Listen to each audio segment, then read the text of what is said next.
जयजुग जीवन चेत कना जयजुग जीवन नोआ जीवन प्रत्या जीवन जयजुग जीवन बिन नासाव जीवन सनातन कना जहाँ दो शाश्वत इटरनल लाइफ जहाँ तो तीस हों बाय मुचेदोआ जयजुग ताहिया कान ताहिना तीन रे अबो नोआ जीवन बाबत रे कथा बो रोड़िया नोआ जीवन 50 60 70 साल ताहिना मेनखान तीन रे बाइबल रोड़ा जीवन बाबत रे तो ओना दो नोआ बाबत रोड़ा जे नोआ दो हड़मो शारीरिक जीवन रे बाबत बाय रोड़ा मेनखान ओना जीवन बाबत रे जो रोड़ा जहाँ दो मुचेद बनुनी जयजुग रे रोड़ा जहाँ दो ईश्वर सां रे जीवन बाइबल लेकाते जोहन 17:3 पद रे ओल कना आर जयजुग जीवन दो नोआगे आमगे एस्कार सरी ईश्वर को बड़ायमा आर आमेम कोलकादे यीशु मसीह नोंडे चेला को ओखाए बड़ाय हचो इकबार नोंडे नोहा बाबते बड़ाय हचो का जे यीशु मसीह को बड़ायमा ईश्वर बाबा को बड़ायमा प्रभु यीशु मसीह को बड़ायमा जहाँ तो ईश्वर भेजा के दिया यीशु मसीह को बड़ायमा यीशु मसीह बड़ाय लेखान चेद हुआ तीरे यीशु मसीह को बड़ाया उन जका बाबा तुलु सेगे जोड़ा आर जयजुग जीवन तेबो बोलोना यीशु मसीह होते तेगे अबो के के ᱧᱟᱢᱚᱜᱼᱟ और यीशु मसीह होते तेगे अबो बो निश्चित ना जे जीवन प्रति जीवन अबो बो ᱧᱟᱢᱟ मेनते आयमा हड़ को रोड़ा आपे मसीह हड़ दो जीवन प्रति जीवन बाबते चिदा पे रोड़िया नुआ धरती रे जीवन बाबते चिदा पे रोड़िया चिदा से नितो का जीवन मीट कुड़ी रे जीवन कना अब सनम को नुआ धरती रे जीवन बाबते बो रोड़ा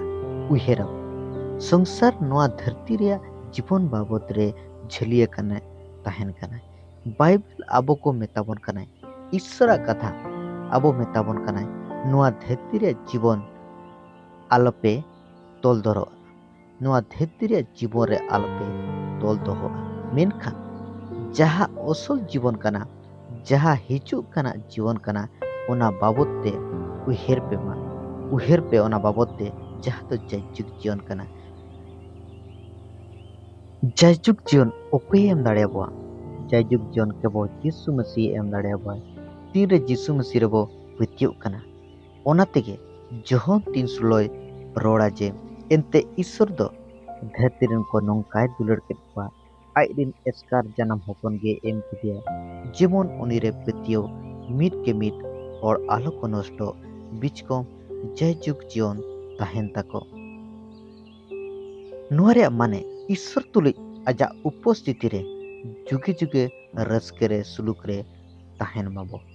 जुगे जुगे उनी सला राज बो चलाव मा